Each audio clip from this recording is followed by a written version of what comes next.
Selamat hari Minggu. Dan selamat beribadah lagi bersama Q1, Go Matthew. Dan C. Pauline. Tetap semangat ya, jangan kasih kendor ibadah online-nya. Hari ini sebelum kita memulai ibadah, kita mau mempersiapkan hati dan pikiran kita. Kita mau berdoa dulu, dipimpin sama Ko Matthew. Tuhan Yesus, terima kasih Tuhan atas penyertaan-Mu sehingga kami dapat berkumpul sekali lagi Tuhan untuk beribadah bersama-sama walaupun secara online.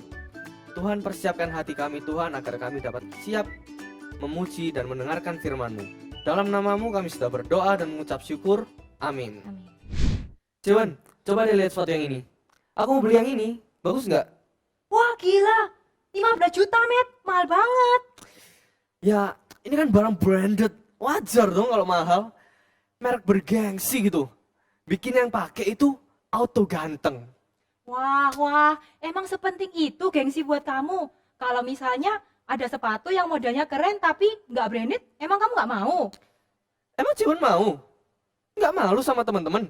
Lah, kenapa harus malu? Kalau aku suka modelnya nih dan nyaman dipakai, ya mau aja dong. Apa yang kita pakai itu bisa bikin kagum orang sama kita. Ya jadi gengsi dong kalau pakai yang biasa-biasa aja. Nanti dianggap biasa juga sama orang-orang. Nilai diri dan gengsimu itu bukan ditentukan oleh apa yang kamu pakai, Komet, tapi dari apa yang keluar dari dirimu. Kata-katamu, sikapmu, perbuatanmu, itu loh yang lebih berarti. Maclub kata-katamu, Cewan. Mau tahu nilai dirimu yang sesungguhnya? Ingat nggak hal termahal yang Yesus sudah beri untuk kita? Darahnya, hidupnya, seluruh dirinya.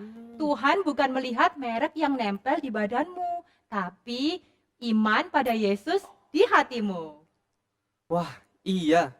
Aku mencari pujian dan pengakuan orang. Pengen dianggap bergengsi. Karena selama ini aku pikir orang yang hebat itu orang yang kaya, orang yang pinter, dan orang yang terkenal. Padahal sesungguhnya semua itu adalah titipan Tuhan yang harusnya kita pakai buat memuliakan namanya. Nah, benar itu. Sadar juga akhirnya.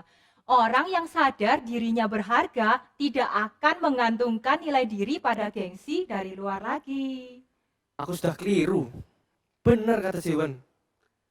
Guys, jangan tutupi mindermu dengan bergaya gengsi lewat penampilan. Kita semua ini adalah cermin kemuliaan Allah. Yuk, pakai hidup kita buat memuliakan Yesus. Mari kita puji Tuhan ya guys. Terpujilah nama Namamu Tuhan. Tuhan.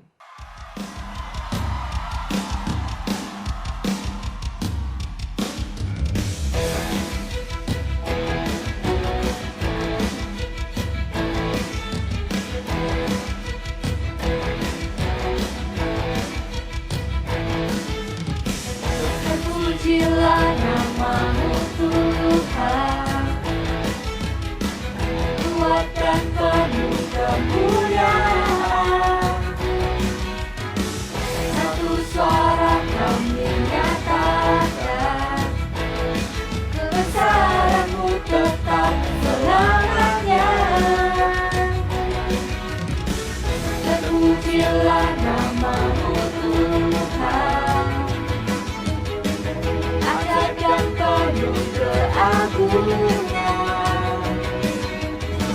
Satu hati kau dinyatakan, kerajaanmu kekal selamanya.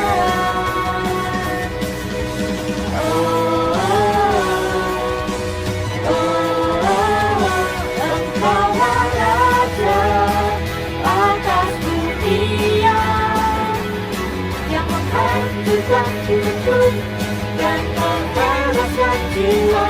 Kami bersorak, bertepuk tangan. Engkau Tuhan berjaya dan memberitahu, Engkaulah Raja atas dunia, yang menghancurkan kutuk dan membebaskan jiwa. Engkaulah Raja atas dunia, yang menghancurkan kutuk dan membebaskan jiwa. Kami bersorak, bertepuk tangan. Engkau Tuhan berjaya dan memberitahu, Engkaulah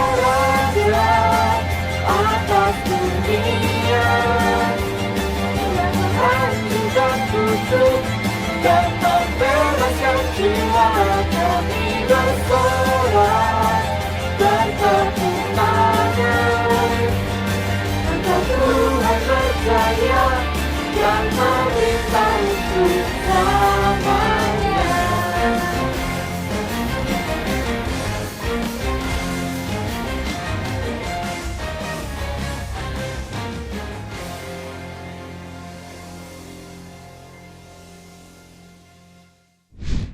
Teman-teman, bantuin pilih dong. Pilih yang ini atau yang ini? Yang mana ya? Hei Komet, bingung apa sih? Ini loh, C. Hmm? Aku tuh bingung, kan minggu depan udah Imlek. Mm-mm. Nah, aku mau beli baju antara yang ini, yang mahal, tapi kualitasnya pasti bagus. Atau yang murah, ya tapi ya kualitasnya gitulah. Masalahnya ya, C, uangku tuh tinggal dikit. Mana harus bayar sekolah. Pilih yang mana ya? Pilihannya ada satu lagi Komet. Nggak perlu beli. Kan Imlek, masa nggak beli baju baru? Ya kalau uangnya Komet sudah tinggal sedikit, buat apa beli baju baru? Kan setelah Imlek, Komet dapat apa? Ya, maksudnya kan beli baju buat tunjukin ke orang-orang gitu loh, C. Biar kayak up to date gitu loh. Ya elah Komet, sekarang ini kan lagi pandemi. Emangnya Komet masih berani pergi keluar ketemu banyak orang? Ya, nggak mesti keluar. Maksudnya kan bisa buat foto di Instagram. Atau bikin konten TikTok. Gini ya Komet, setiap pilihan itu pasti akan ada akibat yang mengikutinya. Nah sekarang kayak gini, kalau Komet paksain beli baju yang mahal, terus sudah diupload di sosmed, dapat likes, dapat pujian dari teman-teman yang lain, dari followers yang lain, terus 2 hari after Imlek, nanti Komet makan nasi sama kerupuk aja loh. Iya ya. Bakal pusing juga cari uang buat bayar sekolah nanti. Masa harus minta ke mama? Kan udah gede, malu. Nah kan, first thing first ya Komet ya, dahulukan mana yang lebih penting. Kayak ada peribahasa bilang, berakit-rakit dahulu, berakit-rakit ke hulu, berenang-renang ke tepian. Yang artinya bersakit-sakit dahulu, bersenang-senang kemudian. Jangan sampai kebalik loh ya Komet. Komet seneng-seneng dulu, terus nanti sakit belakangan. Wah, ternyata mengambil keputusan yang tepat itu butuh hikmat ya guys. Thank you C. Pauline buat pencerahannya. Puji Tuhan. Teman-teman, selama kita hidup, kalau kita memilih yang tepat, itu akan mendatangkan berkat. Tapi kalau kita memilihnya yang salah, itu akan jadi pelajaran buat kita untuk jadi lebih baik.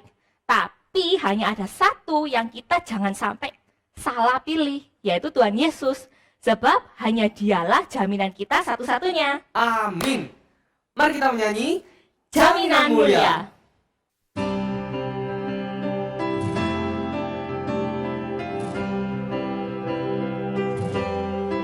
Blessed assurance, Jesus is mine. Oh, what a foretaste of glory divine, heir of salvation, purchase of God, born of His Spirit, washed in His blood. This is my story, this is my song, praising my Savior all the day long. This is my story, this is my song, praising my Savior all the day long.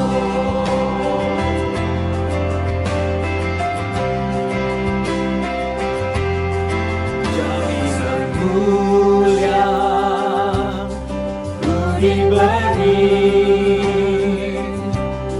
karena Yesus milikku abadi. Aku warisnya, ku ditebus, karena dibasuh darah suci.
Halo adik-adik, jumpa lagi di ibadah sekolah minggu kita versi online.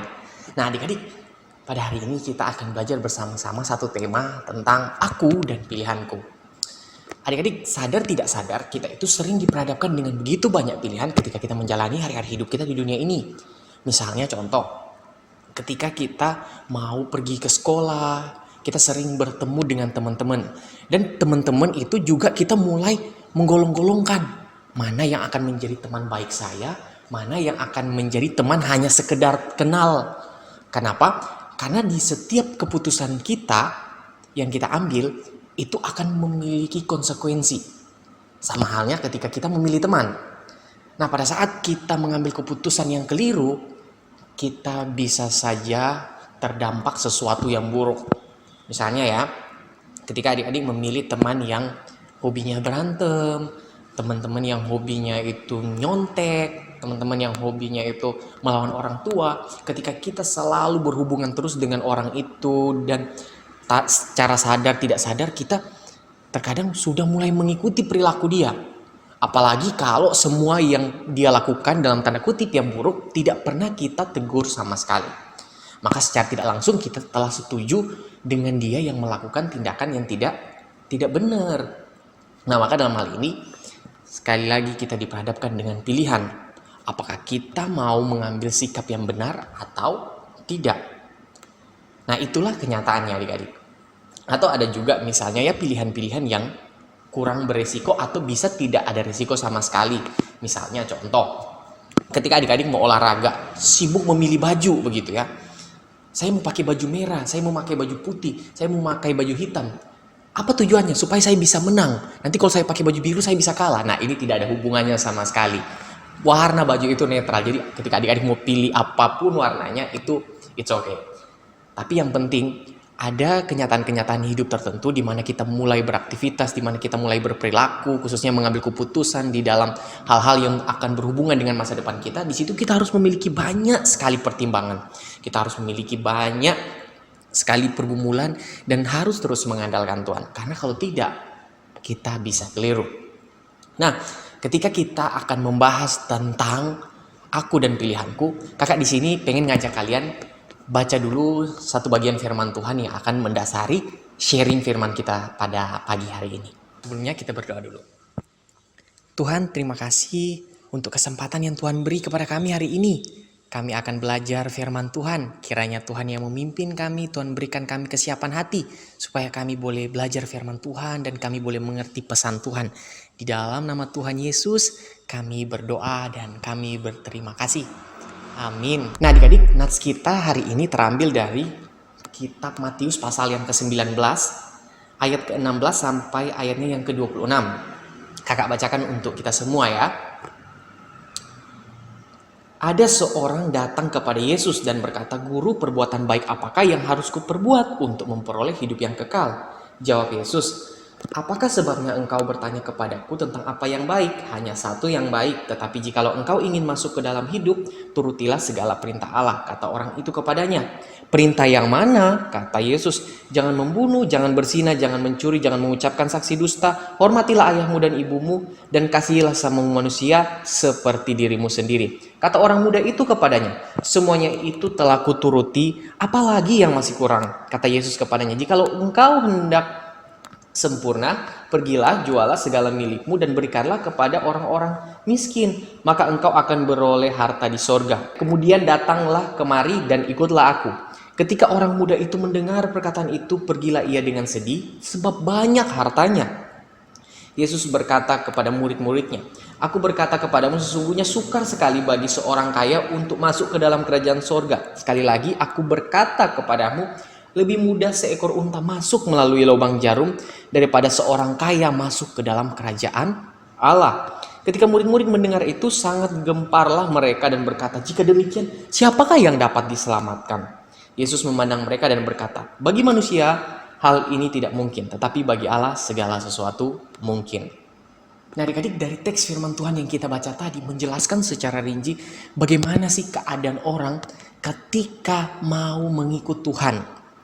Paling tidak dari teks itu kita bisa melihat Padahal ada orang yang ingin betul-betul mau ke kerajaan sorga, pengen menikmati persekutuan dengan Tuhan, pengen mendapati sesuatu yang baik daripada Tuhan, yang berhubungan dengan kekekalan. Tetapi dalam hal ini, Tuhan Yesus ternyata mengeluarkan perkataan yang membuat orang ini susah hati. Apa perkataan itu? Apakah Tuhan Yesus marah ke dia, kamu gak boleh masuk? Kamu itu begini-begini, kamu gak boleh. Apakah Tuhan Yesus ngomong seperti itu? Tentu tidak. Karena kalau kita lihat tadi, memang ada antusias dari seorang muda yang kaya. Dia pengen masuk ke dalam kerajaan Allah. Dan dia bertanya kepada Tuhan Yesus, apa lagi yang harus kuperbuat? Ini adik-adik seperti bisa kakak katakan kerendahan hati yang palsu. Dia memamerkan segala macam apa yang pernah dia perbuat. Bahwa seolah-olah hidupnya itu benar banget. Tetapi ternyata Tuhan mengkagetkan dia. Dengan apa? Tuhan memperhadapkan dia dengan pilihan. Pilihan itu adalah kamu menjual semua hartamu dan kamu bagikan lagi kepada orang-orang yang ada di sekitarmu. Orang-orang miskin, orang-orang yang membutuhkan. Nah adik-adik, orang ini sentak langsung terkejut dan sedih. Kenapa? Karena dia merasa hartanya itu sangat banyak dan tidak mungkin apa yang dia peroleh selama ini, apa yang susah payah dia capai, terus hanya dibagi-bagikan begitu saja. Yang jadi pertanyaan, apakah Tuhan Yesus benci dengan harta? Apakah Tuhan Yesus memandang harta itu sebagai dosa? Ya benar, tentu tidak. Tuhan Yesus tidak memandang harta itu dosa. Tetapi dalam hal ini, orang tadi itu telah menjadikan harta adik-adik sebagai Allahnya. Dia menjadikan harta setara dengan Allah. Bahkan dia menganggap harta itu lebih tinggi daripada Allah. Sehingga dia sedih. Nah dan di dalam hal ini adik-adik perlu tahu. Tuhan Yesus ketika ngomong seperti itu. Tuhan Yesus pengen membebaskan dia daripada diperbudak harta. Daripada diperbudak uang. Karena ketika kita diperbudak oleh harta. Kita tidak mungkin menjadi hamba-hamba Tuhan yang setia. Makanya Tuhan Yesus kasih dia pilihan. Mana kamu pilih? Kamu mau masuk surga? Atau kamu mau masuk neraka? Karena ketika kamu lebih memilih harta, otomatis kamu tidak mungkin memilih Tuhan Yesus. Nah, dan ketika Tuhan Yesus ngomong seperti itu, dia akhirnya, kakak tidak tahu ya, dia setelah itu ngapain dan melakukan apa dan bagaimana kakak tidak tahu. Tapi melalui apa yang kita baca, jelaslah bahwa dia sedih dan dia tidak mengambil keputusan apa-apa. Dan Tuhan Yesus di sini malah ngomong, lebih mudah loh unta segede itu masuk ke dalam lubang jarum daripada seorang kaya yang masuk surga. Ini menggambarkan betapa sulitnya ketika hati sudah terpikat dengan harta, dia akan kesulitan untuk memilih mengutamakan Tuhan yang adalah juru selamatnya.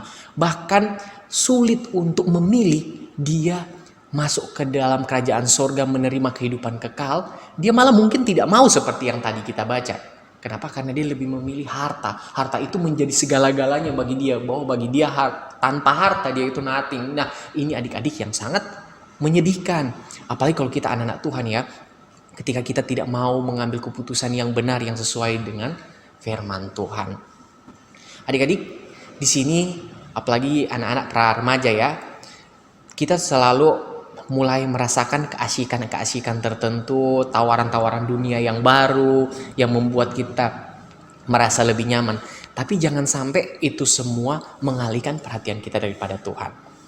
Misalnya contoh, ketika adik-adik itu pengen ke gereja ya, bisa aja kita diperhadapkan dengan situasi yang memutuskan kita untuk mengambil keputusan.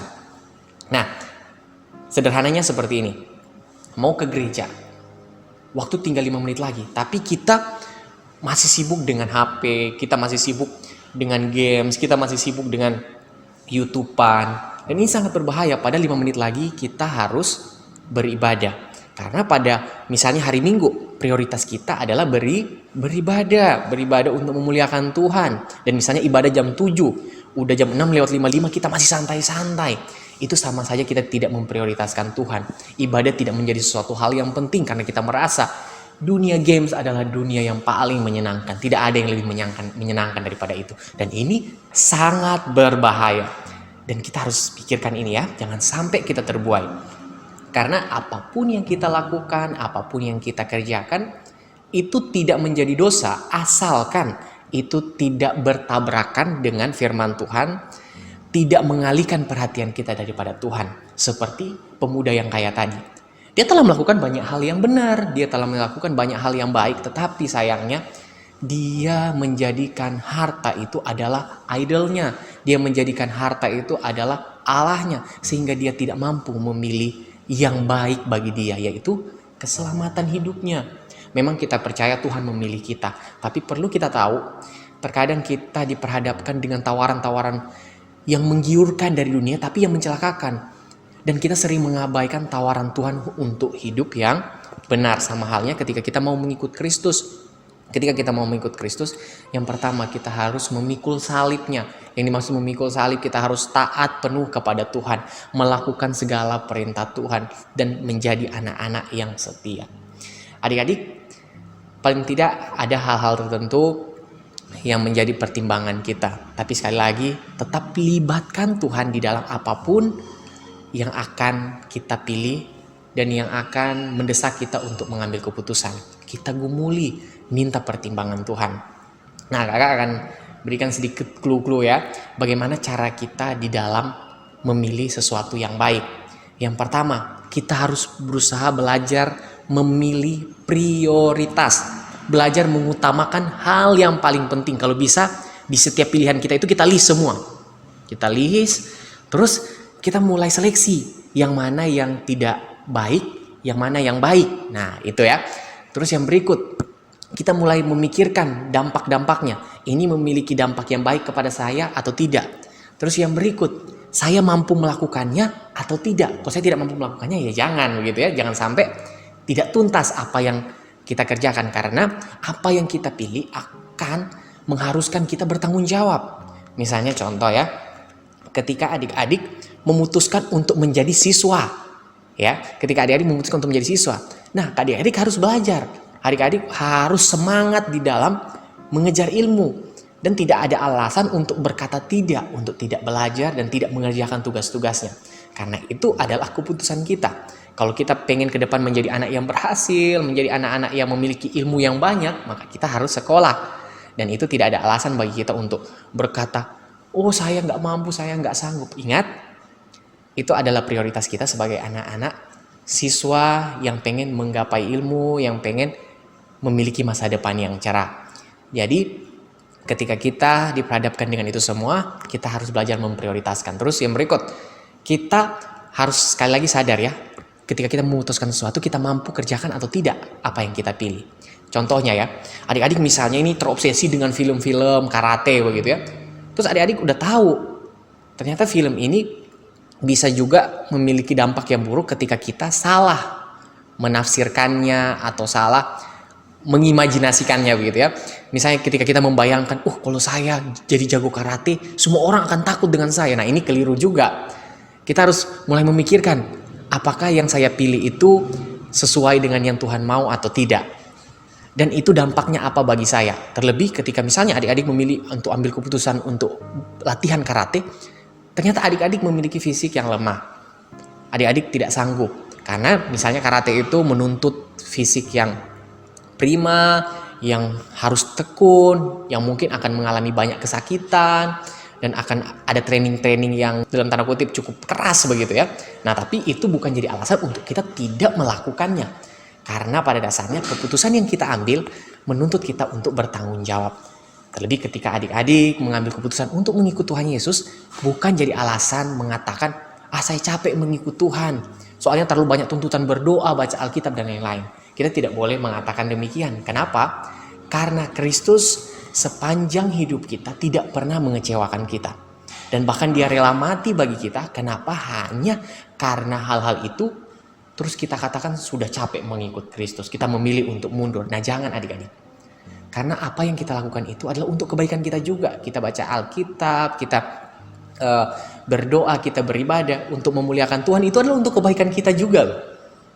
Tuhan tidak bertambah mulia dengan kita beribadah. Tuhan tidak bertambah mengagumkan ketika kita puji Dia. Tuhan tetap mengagumkan dari kekekalan sampai kekekalan. Jadi dalam hal ini Tuhan hanya pengen kita bisa menikmati persekutuan yang indah dengan Dia, menikmati Dia dan memuliakan Dia. Dan itulah yang harus kita pilih adik-adik ketika kita menjadi anak-anak Tuhan. Nah, dalam hal ini kita harus memiliki komitmen ya. Ketika kita mau mengikut Tuhan, kita harus memilih sesuatu yang berdasarkan firman Tuhan. Terus kedua, kita harus memilih sesuatu yang menyukakan hati Tuhan. Dan yang ketiga, kita harus memilih sesuatu yang memiliki dampak baik bagi kita dan tidak mengalihkan kita daripada Tuhan dan membuat kita memilih hal-hal yang membuat kita jauh dari Tuhan. Jangan sampai itu terjadi ya. Karena yang perlu kita tahu, Tuhan tidak melarang kita memiliki hobi apapun, punya keinginan apapun. Asalkan sekali lagi, jangan sampai apa yang kita pilih, apa yang kita inginkan, membuat kita jauh daripada Tuhan Yesus yang memberikan kita keselamatan hidup. Kiranya firman Tuhan yang boleh kita pelajari hari ini boleh semakin mengingatkan kita bahwa kita bertanggung jawab penuh dengan semua yang kita pilih. Dan semua yang kita pilih akan membawa kita kepada suatu tuntutan. Tuntutan di mana kita sekali lagi harus mempertanggungjawabkan semuanya di hadapan Tuhan. Kita satu dalam doa. Tuhan Yesus, terima kasih untuk kasih karunia-Mu. Kami telah belajar firman Tuhan. Kiranya Tuhan memimpin kami, Tuhan membimbing kami melalui apa yang boleh kami dengarkan. Dan kami semakin merenungkan betapa besar kasih setia Tuhan. Sekali lagi kami mau serahkan hidup kami ke dalam tangan Tuhan. Biarlah kami boleh memilih apa yang Tuhan mau, yang harus kami lakukan. Dan kami bisa menjadi pribadi-pribadi yang lebih baik. Di dalam nama Tuhan Yesus kami berdoa dan kami bersyukur. Amin. Adik-adik, ayat hafalan kita terambil dari Matius 19 ayat yang ke-26. Sekali lagi ya, Matius 19 ayat yang ke-26. Kakak bacakan untuk kita semua. Yesus memandang mereka dan berkata, bagi manusia hal ini tidak mungkin, tetapi bagi Allah segala sesuatu mungkin. Sekali lagi ya, Yesus memandang mereka dan berkata, bagi manusia hal ini tidak mungkin, tetapi bagi Allah segala sesuatu adalah mungkin. So guys, jangan salah pilih. Bukan gengsi, bukan pengakuan dunia, dan juga bukan uang yang paling penting. Bener banget. Pilihlah sang sumber berkat, bukan hanya berkatnya aja. Ibarat nih kalau disuruh milih antara air satu danau atau air segelas, yang mending pilih air sedanau kan guys? Pinter banget ya Cewen. Nah, ngomong-ngomong soal berkat nih teman-teman, kita jangan lupa untuk memberi persembahan. Kalian bisa memberi lewat transfer ke rekening, atau kalian jika tidak punya rekening bisa titip transfer ke mama papa kalian. Atau kalian bisa kumpulkan di celengan atau di tabungan sendiri. Lalu nanti ketika kita bisa ibadah offline lagi, kalian boleh bawa persembahan itu. Nah, ingat guys, utamakan Yesus di hatimu. Maka kamu akan semakin dapat memilih apa yang baik dan benar. Karena Yesus adalah Yang terutama.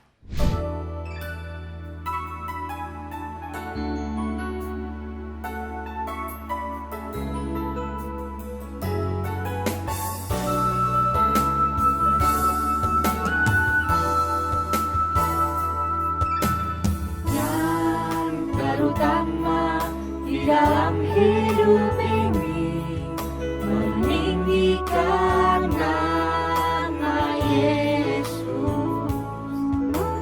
Yang terutama di dalam hidup ini, memuliakan namanya. Haleluya.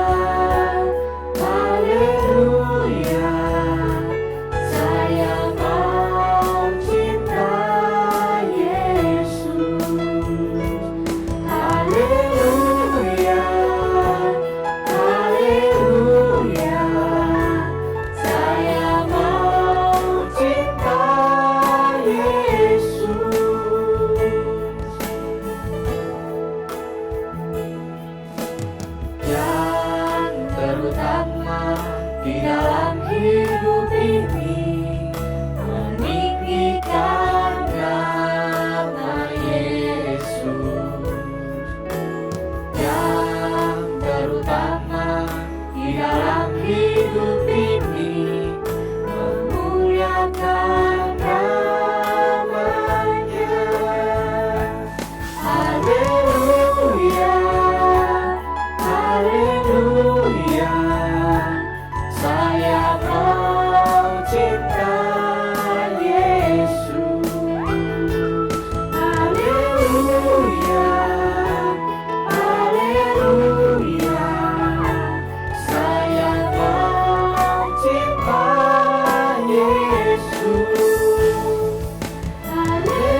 Sampai di sini ibadah kita hari ini ya.